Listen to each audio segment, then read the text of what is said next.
Welcome to the Digital Agency Growth Podcast. I'm your host, Dan Englander. John, thanks for coming back on the show. Dan, thanks for having me, man. Yeah, likewise. So I guess we finally got a chance to meet after doing our episode at the Baba Summit this summer. I don't think we planned that. We just kind of, I guess it makes sense. It's small worlds and all, but yeah, man. Yeah, Drew's deal. That was cool. That was a lot of fun. Yeah, it was the first big event since everything went down this year. So I think they pulled it off well, and it was really fun. But anyway, to back up a little bit, so for those of our listeners that don't know you, can you talk a little bit about your agency and what you're up to and your background and so on? Yeah, sure. Name is Jon Tsourakis. I am the co-owner and president of Oyova. We're a web development digital marketing agency, been in business since 2008. We have two offices, one in sunny St. Petersburg, Florida, the other one in Jacksonville. I have a team of a little over 30. And we work with, companies, mom and pop startups all the way to, enterprise Fortune 1000 companies. Yeah, that's great. And congrats again on getting to that level. I think that not a lot of people do that. So definitely something to be proud of. And with that, like we were talking about, I kind of want to think of this as a year in review and also the 2022 going forward and all that good stuff. How did this year pan out for you? How would you describe what happened and how you feel about it? Yeah, great question. So we're up from last year, which is good. So totaling, so I know that we're definitely beating last year. It looks like it's probably going to be around by like 10%, maybe as high as 15, which is good. That's healthy growth for us. But yeah, this was a tough year. Like a lot of stuff happened. I mean, whether it's inflation, where you have your money being worth less than it was before. And also just trying to get back into the mix. You have this hybrid where we are now kind of going back to live events, but you have the Zoom stuff that you've set up. Everybody has Zoom fatigue to some extent. So I think it was weird, but I would say we held on to all of our staff. Most of our clients were, exceedingly happy. So I really can't ask for too much more than that. I think it was a good year. Yeah. And I'm fortunate enough to be able to say the same thing. We actually had our biggest year ever. Fortunately, we essentially doubled. Congrats, dude. Thanks, man. Yeah, thank you. I think that, some of that we can pat ourselves on the back. I think that the podcast has finally reached some sort of critical mass. We've gotten a lot of opportunities from that, and we've had advertising work out, and we've gotten way better with the process. So we've been able to get clients more and better meetings and getting people to stick around longer from this whole relationship sales and scale thing. I think that's at least half of it. I think the other half is it could be PPP money floating around. It could be the whole world going digital. And now what we do is in more demand. And it's just sort of we hung in there long enough to see the upside of the swell. But anyway, very, very fortunate and lucky, I think, in a lot of ways. So can't complain. And beyond that, I guess kind of what changes did you make this past year? What were some of the big, everybody does planning differently, but I guess you could think of these as the rocks. What were the things you wanted to get done last year, and how did that pan out? So we launched some additional SDR, BDRs, right? That type of scenario. And then we realized we were overselling ourselves. So we had to graduate one of those people and then move the other one into another position. So that was interesting. And we realized that we were getting so much from our current business, we were just hitting capacity. So that's where now a lot of things we didn't plan for are coming to, they're rising to the top. And what I mean by that is now we're having to recruit very heavily. And that wasn't something that we initially planned for this year. So we had to flip and switch and bring on, I think right now we're hiring for 4 team members.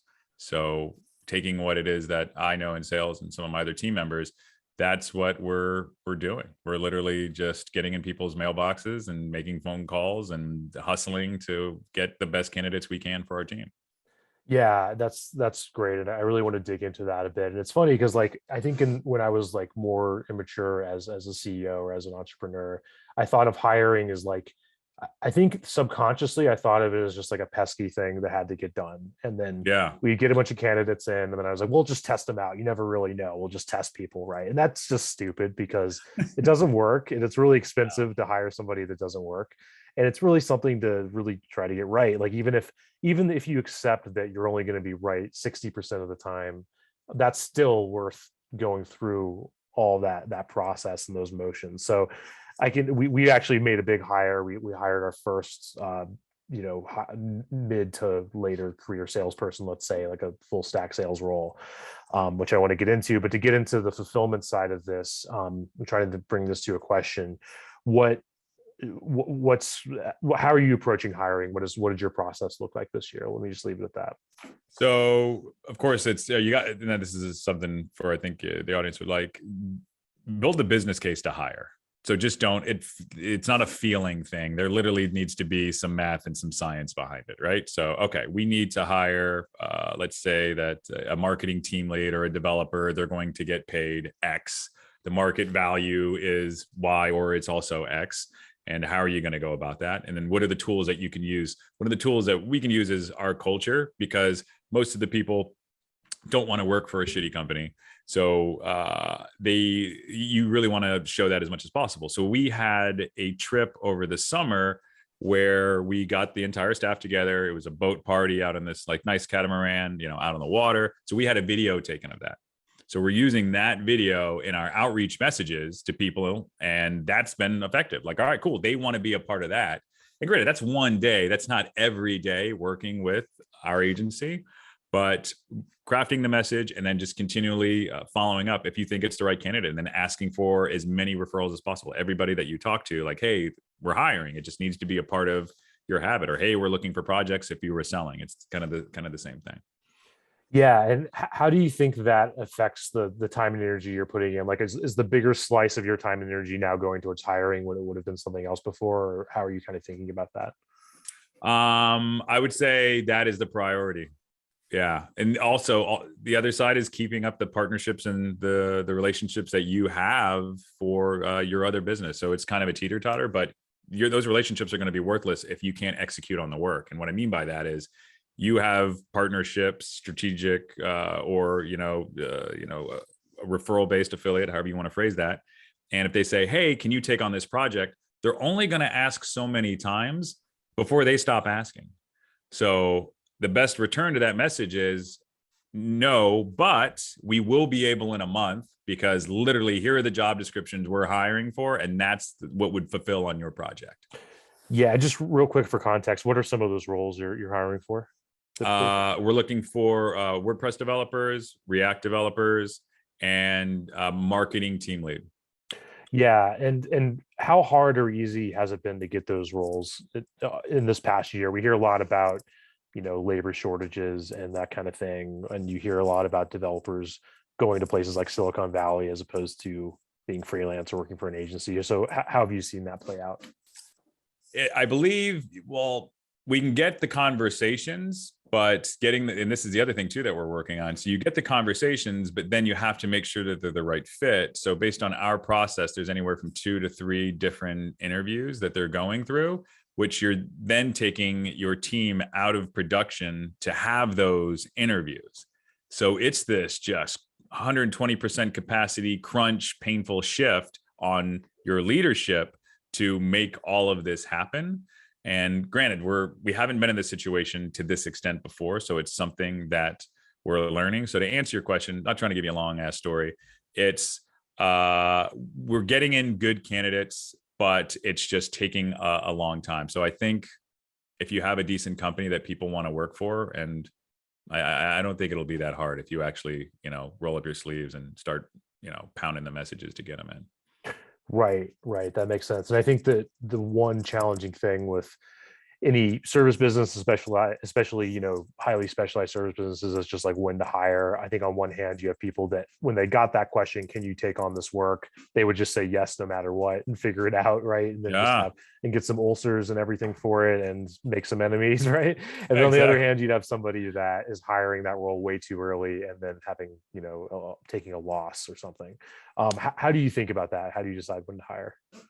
Business case. So we literally write the business case. This is everything that's currently in our pipeline. This is the probability that's it's going to close. This is our current workload that we have. These are the potential additional projects that are going to be sold on them. So you're literally got it's all about your commitments and your probability percentages for those closes.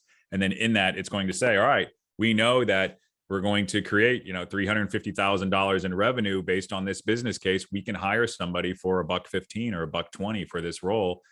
Let's go. Yeah, that makes a lot of sense.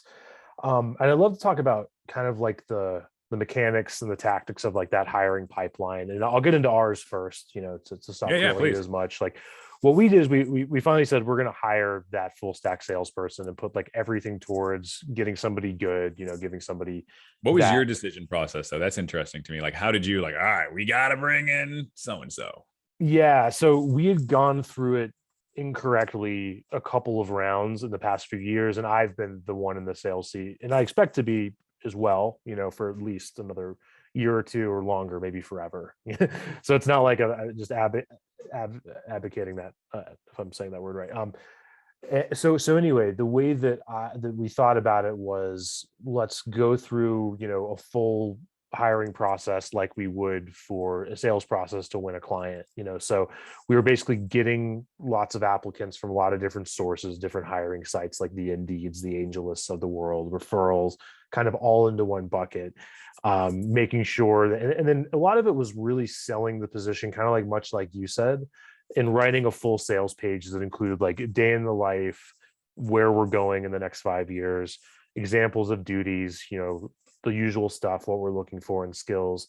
I think for us, because we've always been a digital business, the culture is still developing. The culture is important, but for us, I think the key point was like selling our philosophy and our strategy as it comes to new business, which is relationship sales at scale. And it's sort of the idea that we think that the way most people are doing sales is fundamentally wrong, and we're trying to advance this new way. And we have forthcoming software. I'm writing a book about this, like all sorts of different things. So it's more of like a philosophical pitch. So from that, we were able to get this kind of like top of funnel number of candidates. We had through our main weed out process, which I don't think would work for a developer role, but I think for a sales role, it helps a lot, is video applications, getting people to record, minute and a half video, answering some basic questions. What do you like to be doing? What do you not like to be doing, et cetera. There was really sort of just to answer the question, would we go out to lunch with this person? And if the answer is no, like we're not going to be able to make that person presentable. And pretty much the job is selling on video. So if they're not able to do that, or they don't want to do that, it's kind of like, this is not going to work. So from there, we did 2 rounds of interviews, the second of which was with a sales consultant of ours. And then we did references, and we took the references pretty seriously because that tells us a lot more. And there was a great article that kind of inspired a lot of this by Graham Duncan that I'll get linked up in the show notes, and I'll send that to you. But that we stole a bunch of like questions from him that were like very kind of like hard hitting questions that were kind of weird ones, like how, give me an example. like we were at, like, for example, during the reference calls, one of the questions I asked was, okay, so let's say so-and-so calls you randomly on the phone. What's your first thought? What's your feeling like when they call you? That sort of thing. And then there's the, how much would you recommend them 1 to 10? But then if somebody says 7, you're like, sorry, 7s aren't allowed. It has to be 6 or an 8. And then it's like, okay, what's in those 2 or 3 points? Like what's missing there? If you were coaching this person to bring up their game, what would you do for them? Like, it's that kind of thing. And then a lot of it is like preempting that reference call with, everything's going to be off the record. I'm not going to communicate anything back to this person. And also, what was it? I lost my train of thought, but basically,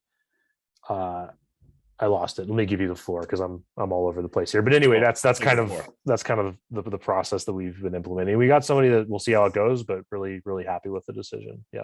Right on, man. It sounds like a good process, and I hope it goes well. And it's interesting too, the 7. Somebody told me that about movie reviews, right? I guess on your IMDb, like you can't have any 7s in there because 7s is a BS answer. It's just like, that feels safe. Yeah. 6 is, it's not as good as it could have been. 8 is, we really want it. Yeah, exactly. So that was really useful. And then I forgot about the last step we did with the final 2 or 3 people. We did it has a fancier name, but essentially it was like a personality assessment that we got from an outside company that mapped a bunch of answers to cognitive ability mixed with temperament and all these things to like a giant database of successful candidates in sales roles. So I was a little skeptical of it, but I think the thing that shifted me towards this being effective was the fact that it mapped very well to what the feedback the references were getting. Like they were sort of like, oh, you should watch out for this thing with this person. And then that would map to the results that we got in the personality assessment. And I think that the way that we also thought about the personality assessment based on the recs from this company was look for red flags. Like if it's like in the band of possible results, that's fine. But if you're trying to hire a salesperson and you find that they're extreme introverts, like that's something to kind of suss out. And we didn't really see that with our hire. So when you do references though, do you like, no one ever gives negatives? Like, oh, what's the thing you would watch out for? Like, nothing, I'd hire them again. It's like, well, why the hell aren't they working for you right now? So yeah, it's a good point. And I think that the way that this article kind of shifted my thinking on it was I was thinking about it that way to begin with. But I think if you ask the questions in the right way, you can kind of get to like unspoken facts. So you can get to unspoken information where people will whisper certain things that they won't say out loud, right? And that's an element of it. And I think that, yeah, and then sometimes you get people that not just through what they say but how they say it, they kind of like give you this impression of like, what are you doing, stupid? Go hire this person right now. Like, stop wasting your time. And that's like really the reference you're looking for versus the templated answers. So I found that to be really, really useful. And then I know people that will take it even further and they'll get non-provided references, right? So they'll like go to the company and like, yeah, I know you want me to talk to so-and-so, but I'm going to actually find this other person that has experience with you. Like I'm a PI and ask them. Yeah. We didn't go that far, but I think that not going through trash, sprinkling it on your kitchen table, looking at receipts. Yeah, exactly. But I found that to be really, really useful and informative and expensive and time consuming, but probably worth it, Yeah. And last question on it, how long was your process? Like from, we like this person to hiring this person?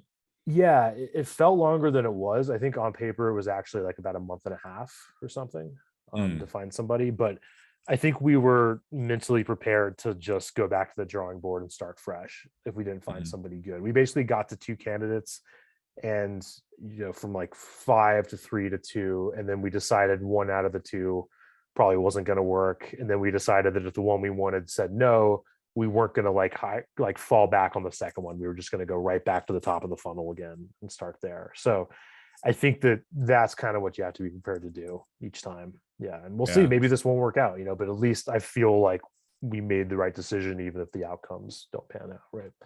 So yeah, got a process in place. Yeah, exactly. And with that, on our last episode, I think you laid out a really great process for selling a complex digital service like websites. So I just love to hear, not just websites, you guys do a lot more of the development projects, et cetera, but apps. So I'd love to hear how has that evolved in the past year? Like, what have you learned in the sales process? Yeah, so I mean, not too much has changed with that. We weed out bad projects. So yeah, I think we've just strengthened it. I would say we probably weed out more bad projects now, and we have a really healthy pipeline. To give you an example, we had a company the other day, decent company, send us an 11-page scope where they wanted to build an application. In some respects, it would be competing with like Amazon. We say, all right, based on this, we need to go and do a discovery process. And they weren't willing to do that. So they said, this isn't how we work. I was like, well, this is how we work. So I wish you the best of luck. And I think more agencies should do that. Yeah, just make sure that you have your clear process. And of course, you got to be flexible. You can't be rigid in all areas. But once you have your process, stick to it, because that's really the only thing you can manage.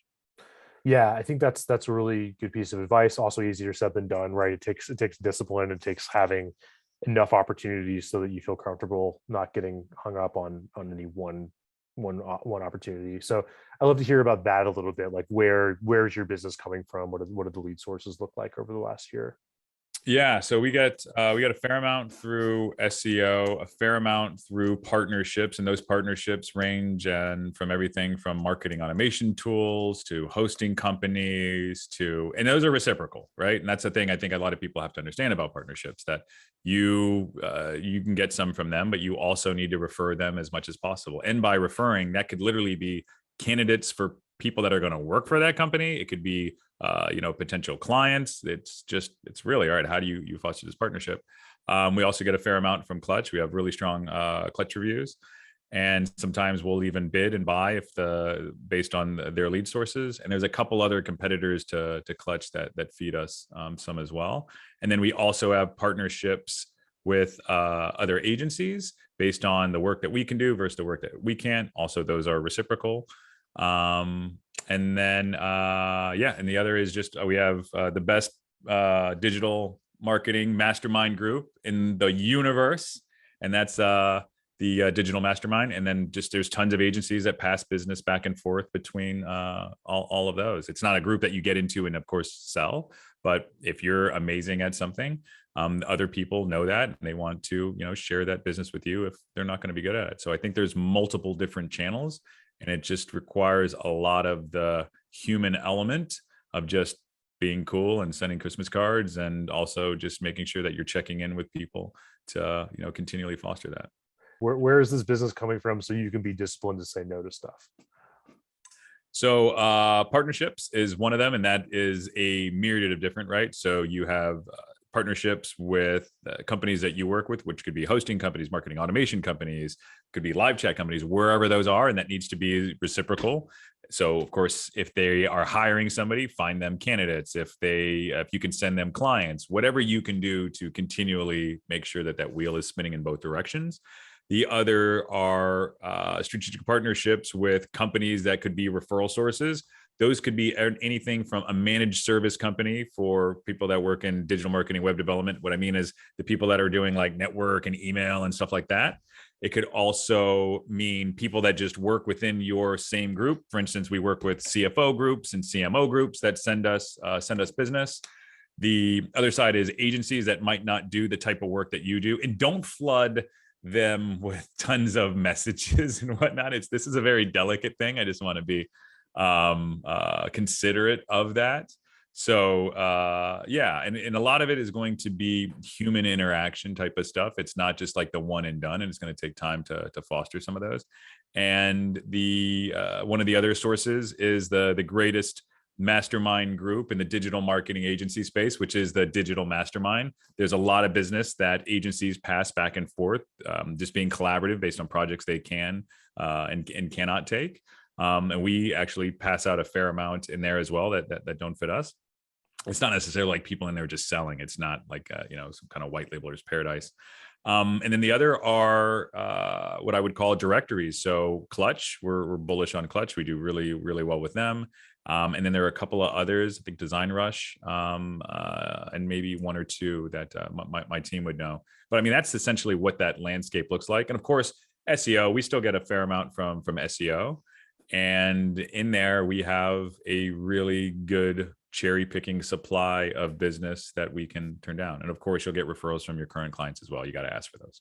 Yeah, I think you touched on some really compelling stuff there. One of them is that like, hey, you don't have to just refer business back and forth. There's other ways you can help. So it might not always be a two-way street just based on the sort of stuff you come across, but you can help with job applicants, with hires and with other things that can also be really useful.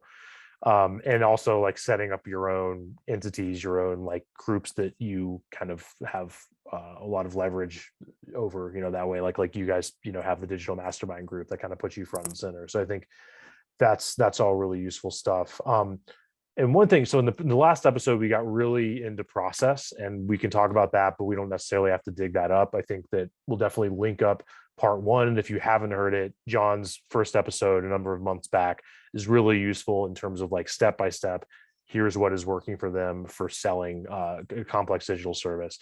I'd love to learn a little bit more about your sales team, though. Can you talk a little bit about that and just kind of how it sounds like there's so many things you're doing, like managing all these partnerships and leads and in-depth sales processes and all this stuff. Like who does what? How do you kind of divide up sales duties and that kind of thing?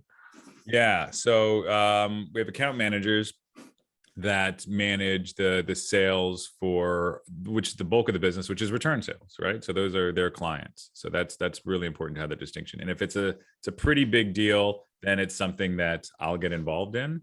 And then when it comes to new sales, there's an email whenever they come in. That email, for the most part, goes to the entire team of the team leads, right? So it's account managers, and then there's your marketing team lead, and then there's our dev team lead.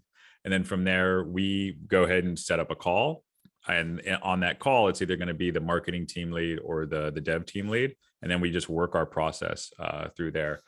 If it's something that doesn't look like a fit, we're still, kind and whatnot, and we'll either turn it down via email or we'll just determine that on that first call. And of course, when calls come in, then it's those are usually filtered to myself if the whoever is answering that call has filtered them out and deemed that, all right, there's a viable opportunity here. Right. And can you dig into that a little bit? Like, what's the qualification process look like, and who's typically handling that on your side? Yeah, so a lot of those actually go to our receptionist, Shanoa. Big shout out to her. She's amazing. And she'll just sift through, like, all right, yeah, where are you located? What is the name of your company? What is your business? And just really kind of going through to make sure that they're not a BSer. And of course, some are still going to get in if it hits, but she doesn't get into anything like budget. She doesn't get into the authority. What she just really wants to understand is, all right, who are they? What is the name of the company? Where are they located? And what is it that they want? And if it's something that we can't do that it is that they want, which happens, right? Then she just, throws it down. Then based on that, if it's just, like, for instance, if it's a pizza shop that's calling, that's not gonna make it through, right? But if it's a SaaS company that's looking to build, new landing pages because they have marketing budget that they have to spend, that's something that is going to get passed through the line. So she's able to have that dialogue and those types of questions to suss that stuff out. Right. And I lied. I'm obviously now dragging you through your process. So, so I said I wouldn't, but I am. So from there, like, you get somebody qualified. Are you then getting involved, or are you bringing somebody else in? No, I was. And we had others on the team. That's what I'm saying. Like, it just doesn't make sense to have others because we have such a bulk of business right now. And that's the prime function of BDRs, right? So yeah, right now we're in a really good position. But I think it comes down to that position is based on having a good process, having good work output, and then of course what comes with that is reputation. Of course, strong marketing channels. Right. So the salespeople you have, like, they're not as much involved anymore, if I understand right. It's kind of you handling. We graduated one, and then the other person is now more into what we're calling like corporate relations. Mm-hmm. And what that is that's like partnerships and just kind of like corporate branding, going to events, going to summits and things like that, just making sure that they're keeping our name in front of the right people. Right. So it's more of the more like classic accounts role, the forget the name on Mad Men, but the guy that would like have these key account relationships, basically. Yeah, like the 6 martini lunch, that type of guy. Yeah. Except I don't know how they functioned on that, but anyway, that's super interesting. So kind of to bring things, towards the end of our time, what's on the docket for this year, for 2022? What are you thinking about? Yeah, 2022 is maintain everything we have and then put some on top. I know that sounds pretty basic, but we need to pull in more team members, as I said. So recruiting is a priority for us. As far as sales is concerned, continually refining our process. I think that's the other thing too. You did ask, like, what did we learn? What we learned is that the more team we have involved in this sales process, the better the return is on, the project, because we have tons of people that are now quoting. I shouldn't say ton, we have a fair amount, and they're interacting with the prospects and the potential people we're going to work with, and they fall in love with us. So if there's one takeaway for anybody that's listening to this, the more your team members are involved with the people that you're going to work with, if your team members are somebody that, like you saying, you would want to go out to lunch with, those people are going to like them. And you are going to work with people that you like. So that's very important. If you flip it the other side and it's just yourself selling, and then you're going to jam this project into your production, you're going to screw yourself. That is not scalable. There's only so much that you can do with that, and you're never going to get the buy-in necessary from the client, so you have the close rate you want, or from your team, so they execute at the level that and the standard that you're trying to project. Yeah, I couldn't agree more. And just to kind of like dig into our process a little bit, that's been a game changer for us in terms of retention. Is we used to have the same kind of like affect that I think a lot of agencies do, where it's like, well, we're not going to work for free, we're not going to do free strategy and that kind of thing. And we switched that. We got our strategy team kind of involved sooner and said, here's exactly what we're going to do in the first like 6 to 12 months. And it does take more time, but it's not a lot more time once we have somebody that's qualified. And it's been a complete game changer, both in terms of like close rate and retention, just telling people here's exactly what's going to happen. So couldn't agree more. Yeah. And it's high level stuff, right? You're not like having somebody dig in for 6 hours. Yeah. So it's like, all right, what are we doing here? We're just trying to like hide it in this little box over here. It's like, okay, if you reveal that, people begin to fall in love. And then based on that, it's really good work relations. Yeah. Cause I think there's such an understandable allergy to it, just based on, the sorts of agencies that will do like thousands of hours of spec work. And it's like, okay, there is a Goldilocks zone here. You don't have to be stubborn and just say none at all. Right. Yeah. No, like how you put that, a Goldilocks zone. That's something like that. So it's going to be, I think it depends on your offering. I think in terms of what makes sense, there's not one way, but yeah, it's something to think about. And so you have your big event next October for Digital Mastermind. We do, absolutely. Yeah. It's going to be October, I believe it's 17th, 18th, and 19th. Yeah, for the Digital Mastermind. Yeah. And if there's any agencies listening and they would like to join the Digital Mastermind, shoot me an email, Jon, Jon at digitalmastermind.com. I'd love to have a conversation with you and see if you're a fit for our tribe. Yeah, for sure. And I'm not going to lift you off the hook that easily, Jon. So for those that don't know it, sell it a little bit. Like, what makes it different than the other 500 masterminds they could join? This one's not a profit center. It's like $14.99 a month, and it's just all about creating the tide that makes the boats rise. So it's just a lot of really good people for agencies of different shapes and sizes that share a lot of their biggest secrets, right? And it's confidential, and everybody's been really cool on that level. And some of the things that people take away have dramatic growth. And yeah, there's just tons of testimonials that are in there. We keep in contact via biweekly calls. Anybody from your team can join. It's predominantly owners though, which is really strong. There's an owners only section in there.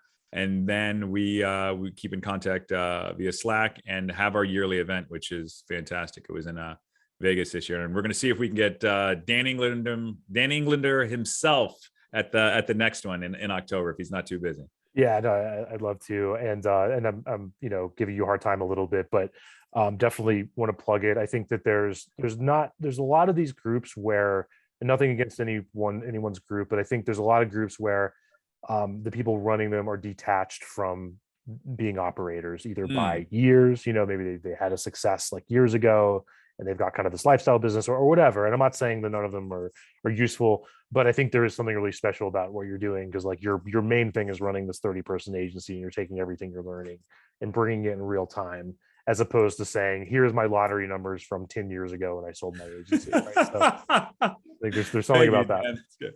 I love that. No, yeah, that's a great point. Yeah, nothing is theoretical. Nothing is just academic. It's just, hey, this is what's working for us, and this is what's not. So, but yeah, and we also have a podcast too that Dan Englander himself has been on, The Climb. So check out that episode. We got to have you on again. So yeah. I'd love to, John. Yeah, anytime, and really appreciate it. And best of luck in the new year. Thank you, brother. Likewise.